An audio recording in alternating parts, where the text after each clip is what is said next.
السلام علیکم رحمۃ اللہ وبرکاتہ۔ رب اشرح لی صدری ویسر لی امری واحلل عقدۃ من لسانی یفقہوا قولی۔ اعوذ باللہ من الشیطان الرجیم، بسم اللہ الرحمن الرحیم۔ آج کی حدیث نمبر ہے اذا عطس احدکم فلیقل الحمد للہ۔ جب تم میں سے کسی کو چھینک آئے تو اس کو چاہیے کہ کہے الحمد للہ۔ اللہ کی حمد اور اس کا شکر۔ یہ حدیث صحیح بخاری اور صحیح مسلم میں موجود ہے۔ اس کا مطلب یہ ہے کہ جب کسی کو چھینک آئے تو وہ الحمد للہ کہے، یعنی اللہ کی حمد اور شکر ادا کرے۔ اس حدیث کا مفہوم یہ ہے کہ چھینکنا ایک قدرتی عمل ہے اور اسلامی تعلیمات کے مطابق جب بھی ہمیں کوئی نعمت یا آسانی ملتی ہے تو ہمیں اللہ کا شکر ادا کرنا چاہیے۔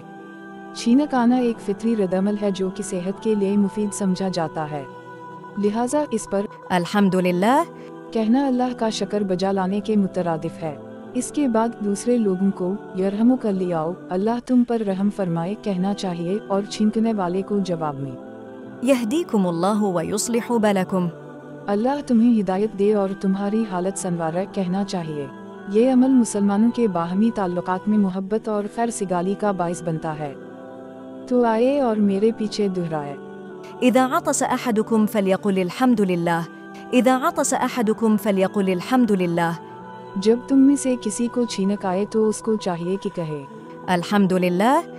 اللہ کی حمد اور اس کا شکر۔